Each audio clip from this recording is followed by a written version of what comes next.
डाबर पहली कंपनी थी जिसने इस आयुर्वेदिक फॉर्मुलेशन को हाजमोला के रूप में ब्रांड किया और इसे टैबलेट प्रारूप में लॉन्च किया। इस उत्पाद को एक धारदार मार्केटिंग एंगल देने के लिए हाजमोला सर विज्ञापन अभियान 1989 में शुरू किया गया था। पढ़ें कि कैसे विज्ञापन ने हास्यपूर्ण लहजे के साथ हाजमोला को बाकियों से अलग स्थान दिया।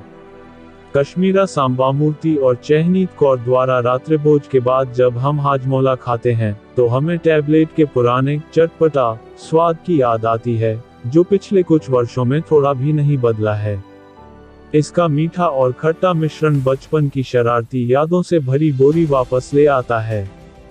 ऐसे युग में जब स्थानीय चूरन वाले पाचन गोलियां और मिश्रण बेचने के लिए प्रसिद्ध थे, डाबर पहली ब्रांडेड पाचन गोलियों में से एक बेचने में अग्रणी बन गया। हाजमोला डाबर के सबसे पुराने ब्रांडों में से एक है। इसे एक आयुर्वेदिक पाचक चूर्ण के रूप में लॉन्च किया गया था जिसे क्षुद्वर्धक चूर्ण कहा जाता है। डाबर पहली कंपनी थी जिसने इस आयुर्वेदिक फॉर्मुलेशन को हाजमोला के रूप में ब्रांड किया और इसे टैबलेट प्रारूप में लॉन्च किया। हाजमोला नाम लोकप्रिय हजमा की गोली से लिया गया था। इस उत्पाद को एक धारदार मार्केटिंग एंगल देने के लिए 1989 में हाजमोला सर विज्ञापन अभियान शुरू किया गया था। विज्ञापन में छोटे लड़कों को एक बोर्डिंग स्कूल में देर रात खेलते और हाजमोला की बोतल के लिए लड़ते हुए दिखाया गया था। जैसे ही मास्टर जी अरुण पांगे द्वारा अभिनीत को कमरे में आने की आहट सुनाई देती है, सभी लड़के जितनी जल्दी हो सके छिप जाते हैं। जो लड़का हाजमोला ध्रुव घनेकर द्वारा अभिनीत को पकड़ लेता है, वह एक गोली खा लेता है और बिस्तर के नीचे छिपा दूसरा छोटा लड़का वास्तविक जीवन में ध्रुव के भाई जॉय घनेकर द्वारा अभिनीत उसके लिए भी एक गोली मांगता है। जैसे ही वह बोतल को बिस्तर के नीचे घुमाता है, मास्टर जी उसे पकड़ लेते हैं और तभी बच्चा मासूमियत से कहता है, हाजमोला सर। यह अभियान युवा लड़कों की शरारत और मासूमियत की झलक दिखाता है।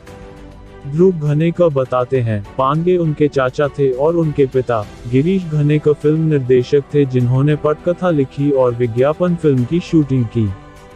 उस समय वह और जॉय क्रमशः 14 और 12 वर्ष के थे। डाबर के पूर्व अध्यक्ष वीसी बर्मन कहते हैं, दी गई जानकारी सरल थी। ब्रांडेड डाइजेस्टिव को लोकप्रिय बनाना और इसे एक वस्तु से एक ब्रांड में बदलने में मदद करना। तब तक चूरन बड़े पैमाने पर खुले में बेचा जाता था, खासकर चूरन वालों द्वारा स्कूलों के पास। हम चाहते थे कि क्रिएटिव ब्रांड एसोसिएशन में शिक्षक की भागीदारी के साथ साथ बच्चों की शरारतों को भी कुछ हद तक प्रदर्शित करे।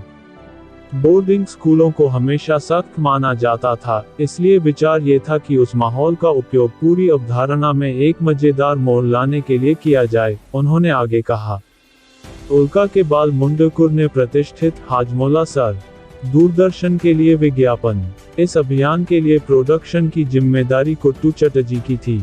यह विज्ञापन अपने चंचल और आकर्षक माहौल के कारण लोगों द्वारा तुरंत पसंद किया गया, जिसने न केवल बिक्री बढ़ाने में मदद की, बल्कि उच्च ब्रांड रिकॉल भी बनाया। अभियान ने ब्रांड को लोकप्रिय बनाने में मदद की और परिणामस्वरूप हाजमोला की बिक्री में तेज उछाल आया। उस समय के दौरान दूरदर्शन एकमात्र प्रसारण करता था और डाबर दूरदर्शन पर विज्ञापन शुरू करने वाली पहली कंपनियों में से एक थी। हाजमोला सर टीवीसी दूरदर्शन पर जारी किए गए पहले कुछ विज्ञापनों में से एक था। डाबर के हाजमोला विज्ञापन के बाद बहुत सारे ब्रांडों ने अपने टीवीसी में हास्य को एक शैली के रूप में उपयोग करना शुरू कर दिया। बाद में 1990 के दशक में हाजमोला ने मीम्स की एक श्रृंखला बनाई और ये बात कुछ खतरनाक नहीं हुई पंचलाइन के साथ समाप्त की। यह विज्ञापनों की एक श्रृंखला थी जिसमें कपिल देव, सतीश कौशिक और जैसी कई मशहूर हस्तियां शामिल थीं। अमिताभ बच्चन उनमें से कुछ का नाम लें। बर्मन कहते हैं, हाजमोला को हमेशा एक चटपटा मजेदार डाइजेस्टिव ब्रांड के रूप में देखा जाता था और इस टैगलाइन ने जीवन की मजेदार घटनाओं के माध्यम से दर्शकों के साथ डाइजेस्टिव संबंध बनाने में मदद की। 2019 के आसपास इस टैगलाइन को सामयिक मुद्दों पर चटपटा व्यंग्य करते हुए मिलेनियल्स को आकर्षित करने के लिए डिजिटल माध्यम में एक नए परिप्रेक्ष्य के साथ फिर से तैयार किया गया, जिससे मिलेनियल्स के साथ ब्रांड के लिए जुड़ाव बनाने में मदद मिली।